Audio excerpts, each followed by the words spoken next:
So comics used to cost 10 cents and now they're about $6. That's like a 5,000% jump. And you think it might be inflation, right? Well, it's not. Inflation isn't even in the top 3 reasons why. So how did we get here, and could this price jump be what kills the hobby? Well, I did weeks of research to find out because I'm starting to produce my own comics and I wanted to find the answer behind how comics got so expensive. To start, we need to go back where it all began, the 1930s. When your great-great-great-great-grandpa was a kid, depending on when you're watching this, the first modern comics like Action Comics #1 were selling for just 10 cents. Compared to today's $5.99, it sounds super cheap, right? Kinda yes and no. So like adjusting for inflation, that 10 cents is around $2 in today's money. So yeah, it was cheaper, but in reality, it wasn't that much cheaper. And it wasn't like the publishers were even thriving. I mean, they were literally doing everything they could to cut corners. They were slashing page counts down from 64 pages to 32. They used the cheapest paper they could find like newsprint,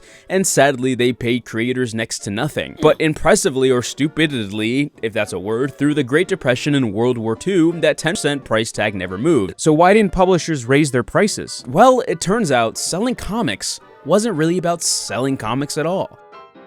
So now we're entering the golden age, the 1940s to the 1950s. This is what comic collectors call the golden age, where characters we all know and love like Captain America, Wonder Woman, and the hit characters from the hit TV show Riverdale started making their first appearances. During these times, comics stayed locked in at 10 cents, which wasn't great because inflation wasn't slowing down, and by the mid-1950s, that same dime was actually only worth about $1.80. Yeah, that's 20 cents less buying power than it was. And at this point, like, the publishers were basically holding the price together with duct tape and optimism. And even though they slashed page counts, quality, and job wages, the margins were still so low, there wasn't much else to give up. Okay, so why did they let margins get so low? It was frustrating me, actually, because costs are piling up, paper and printing costs are rising, and so is the price of labor, which is good because, you know, artists deserve to be paid money. I just didn't understand how they kept the margins so low and didn't raise the cost of purchase at all. And then I found an article that made it all make sense. Comics weren't considered entertainment,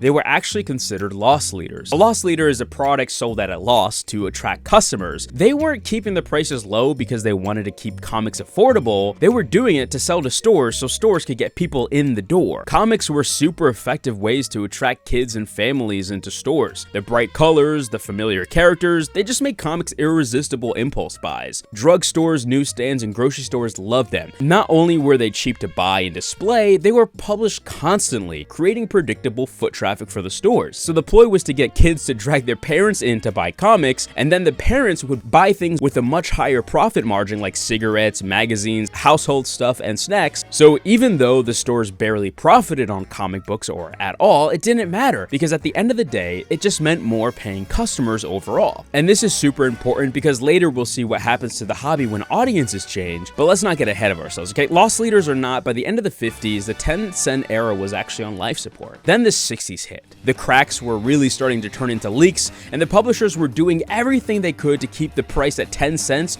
or $1.10 today with inflation. That's right, comics went down in perceived value due to inflation. But no matter what they did, the paper prices and labor wages kept rising. Because of this, they raised the price to 12 cents. Now, 12 cents doesn't sound like too much, but it's notable because it was the first price hike across the board in comic history. For me, it's crazy that a 12-cent comic in 1962 was actually worth less than the 10-cent comic in the 1930s. I guess that's how fast inflation was rising. So strangely enough, even though the prices were increasing, comics were cheaper than they'd ever been, and that's the last time it'd ever be this low. Apparently, the 1970s was chaotic for the entire economy. Probably had something to do with like the Cold War, the Beatles breaking up. But seriously, there were oil shocks, gasoline prices were spiking, stagflation, and the shipping costs were skyrocketing. And so was paper, even postage rates were jumping around. Everything was rising. And in that decade, comics went from 12 cents to 20 to 25 to 30 to 35. And this was great for publishers because their margins were increasing, but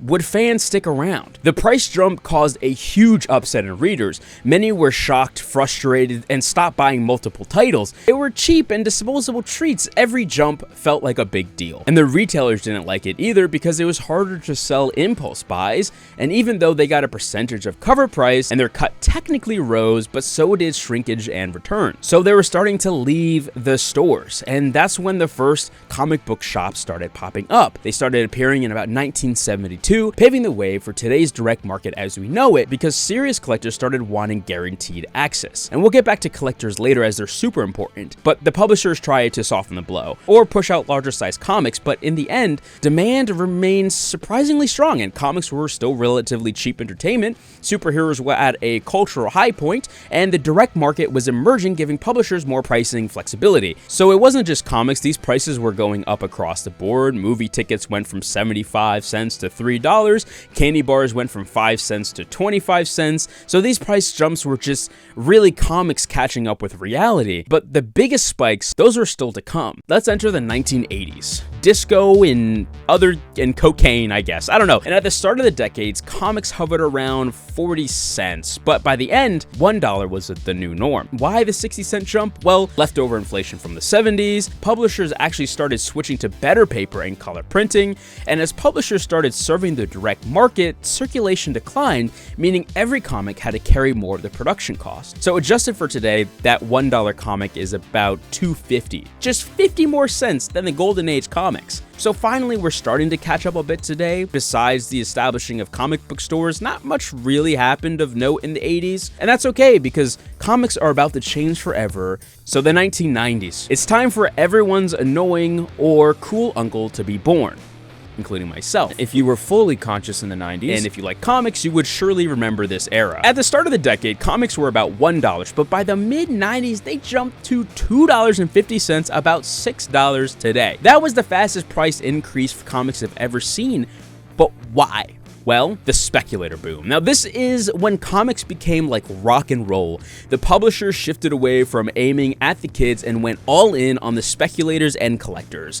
After all, the kids who grew up with comics aren't kids anymore, and they got money. The publishers made high-end glossy paper the standard and pumped out foil covers. Like my first comic I ever bought, it had a holographic edition, and it was more of a collector's item. Basically, imagine if Nintendo bet or really leaned in heavily on the card scalpers and only to the card scalpers. Now, this caused print runs to collapse, from hundreds of thousands of comics coming out to just tens of thousands and sometimes even less. Speculators were technically buying more than the average Joe or kid, but comics were ripped from everyday stores and really only available to be found in the direct market. Publishers were happy they could charge more and make more money. The publishers gambled that fans would pay more for premium collectibles, and for a while, they did. And as we turn to the 2000s, we'll notice that the speculator boom really turned out to be a bubble. And in the 2000s, it busted everywhere. People stopped buying the collectibles, and the speculator crash got so bad that Marvel actually filed for bankruptcy in 1996. And after that, you probably expect the prices to go down, but they didn't. Regular comics in the early 2000s hit $3, about $7 in today's money. Even during the Great Recession, prices still climbed, and by 2010, your average comic costs anywhere from $4 to $6. And fans were feeling serious sticker shock, so much so that in 2011, DC launched their Drawing the Line at $3 campaign to try to roll back prices. But like with every campaign in most of my relationships in middle school, it ended pretty quickly. Within a year or two, the standard was back to $4 and special issues creeping up to the $5 to $6. Now, the 2010s brought a weird stability. Inflation was pretty low, so prices plateaued. They stayed normal. Most comics held steady at $3.99, but behind the scenes, print runs were shrinking even more. Comics were transitioning into a premium hobby instead of a mass market impulse buy. It already is that by this point, and lately, with inflation ticking back up, we're seeing more books launch at $4.99 to $5.99, like Ultimate Spider-Man. So now we're in present day, 2025. Let's answer the big questions. Why do comics cost so much today? Well, because they were not entertainment. They were lost leaders. They weren't a actual hobby. Really, at the end of the day, creators were underpaid, which kept prices low. Yes, inflation had something to do with it, but it was really the speculation bubble that hit. Prices overcorrected and then it never came back down. So yeah, comics are technically more expensive, but maybe that's just the cost of keeping the hobby alive. It survived nearly a century of change. Do I think the price tag will end the comic hobby? Maybe for traditional superhero floppies, but comics as a medium? No, I don't think so. Graphic novels and manga are thriving. They take over entire sections in my local bookstore, and because of anime, manga and graphic novels are reaching kids the way comics used to, and that gives me hope.